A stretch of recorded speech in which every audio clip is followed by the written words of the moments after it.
Magandang umaga, Pilipinas. Narito ang latest sa lagay po ng ating panahon. 4 na weather system ang nakakaapekto ngayon sa bansa. Nariyan ngayong Intertropical Convergence Zone at nakakaapekto ngayon sa katimugang bahagi ng bansa, partikular po sa Southern Mindanao at patuloy po ito nagdudulot ng mga pagulan dito sa Bangsamoro at Socsorjan, maging sa mga lalawigan ho ng Sulu, Tawi-Tawi at Basilan. Samantala, yung shear line o yung boundary ho ng dalawang magkaibang hangin, yung northeasterly at easterly winds, ay yung convergence na ito ay nagdudulot po ng mga pagulan ngayon sa silangang bahagi ng Northern Luzon. Habang malakas at malamig na amihan pa rin na nakakaapekto sa natitirang bahagi pa po ng Northern Luzon. At nariyan din ng easterlies at nagdudulot ng mga pagulan sa natitirang bahagi pa ng ating bansa.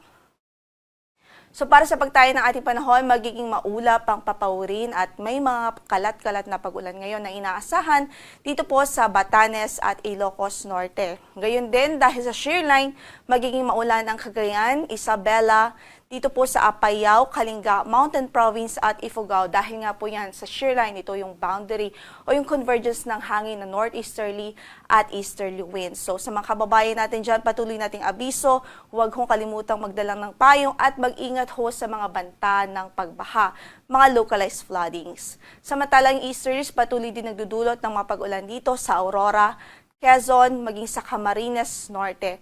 So dahil po yan sa easterly o yung hangin na nanggagaling sa dagat Pasipiko.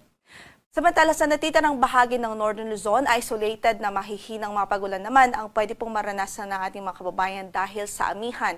So again, malaking bahagi na po ng Northern Luzon ay makakaranas po ngayon ng may kalamig ang hangin nga dahil may kalakasan po itong amihan na nakakaapekto sa atin ngayon.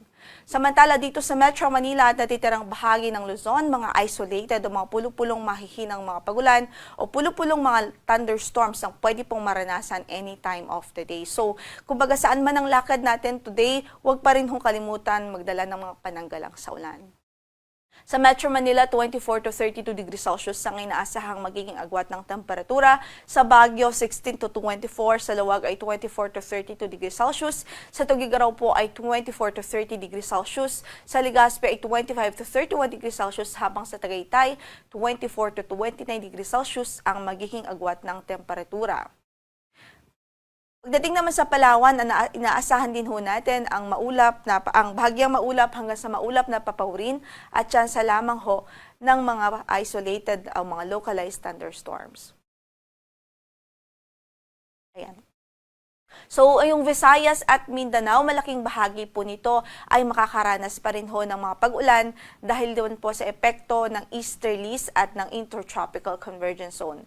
Magiging maulan pa rin ho dito sa Eastern Visayas, partikular nga po dito sa silangang bahagi ng Visayas at maging dito sa Socsorjan, Bangsamoro, Tawi-Tawi at Basilan, maging sa Sulu dahil po sa epekto naman ng Intertropical Convergence Zone. So yung katimugang bahagi ng Mindanao, apektado pa rin ng Intertropical Convergence Zone at pwede pong magdulot ng mga pag-ulan. Samantala dito sa eastern section ng Visayas, ang nakakaapekto po dyan ay ang easterlies. So para po sa ating temperatura, asahan natin dito nga po sa Eastern Visayas, pwede pong umabot hanggang sa 32 degrees Celsius ang inaasahan po nating maging agwat ng ating temperature dyan, 25 to 31 degrees Celsius. Gayon din sa Iloilo, 25 to 31 degrees Celsius. Sa Puerto Princesa, 24 to 32 degrees Celsius. Sa Kalayaan Islands ay 27 to 31 degrees Celsius. So again, yung southern part of Mindanao ay maulan po ngayon sa Socsorjan, Bangsamoro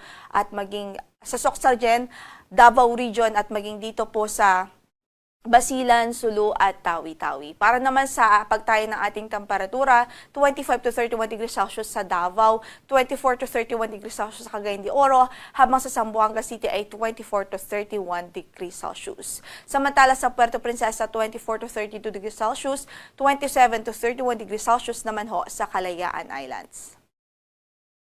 Samantala, nakataas pa rin ang ating gale warning ngayon sa Batanes, northern and eastern coast ng Cagayan, Kasama din dyan ng Babuyan Islands, yung Ilocos Norte, maging yung Ilocos Sur, at La Union at yung western coast ng Pangasinan. So sa mga nabanggit nating lugar, hindi pa rin ina-advise na pumalaot ang maliliit na sasakyang pandagat dahil magiging maalon pa rin hanggang sa napakaalon ng kondisyon ng ating karagatan dyan. So hindi ina-advise yung mga small sea vessels na pumalaot sa araw na ito.